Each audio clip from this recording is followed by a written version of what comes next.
Hello and welcome back to Infinite Jeff, the project where I, Jeff, read the book Infinite Jest to you, one page at a time, one day at a time. Put it up on the internets. It's a book by David Foster Wallace, published in 1939, and again we're hashing out the reasons why video phones didn't work.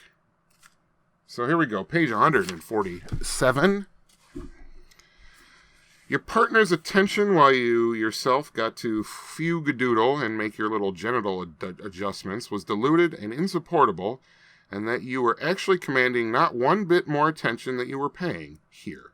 The whole attention business was monstrously stressful, video callers found. 2. And the videophonic stress was even worse if you looked at all vain, i.e., if you worried at all about how you looked, as in to other people. Which, all kidding aside, who doesn't? Good old oral telephone calls could be fielded without makeup, toupee, surgical prosthesis, etc., even without clothes if that sort of thing rattled your saber.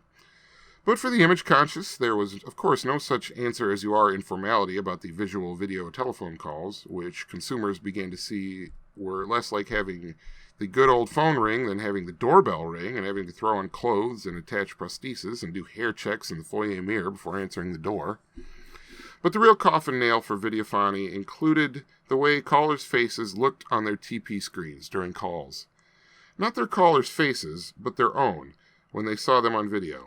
It was a 3-button affair, after all, to use the TP's cartridge card's video record option to record both pulses in a two-way visual call and play the call back and see how your face had actually looked to the other person during the call.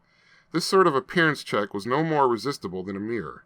But the experience proved almost universally horrifying. People were horrified at how their own faces appeared on a TV screen. It wasn't just Anchorman's bloat, that well-known impression of extra weight that video inflicts on face. It was worse. Even with high-end TP's high-def viewer screens, consumers perceived something essentially blurred and moist-looking about their phone faces, a shiny pallid indefiniteness that struck them as not just unflattering, but somehow evasive. Furtive, untrustworthy, unlikable.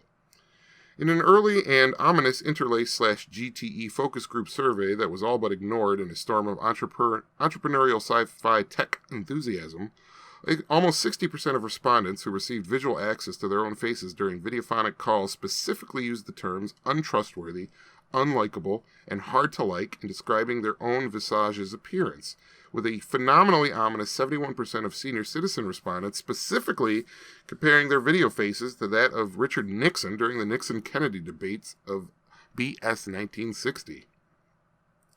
The proposed solution to what the telecommunications industry psychological consultants termed video physiognomic dysphoria, or VPD, was, of course, the advent of high-definition masking. And, in fact, it was those entrepreneurs who gravitated towards the production of high-definition videophonic imaging and then outright masks who got in and out of the short-lived videophonic era with their shirts plus solid additional nets.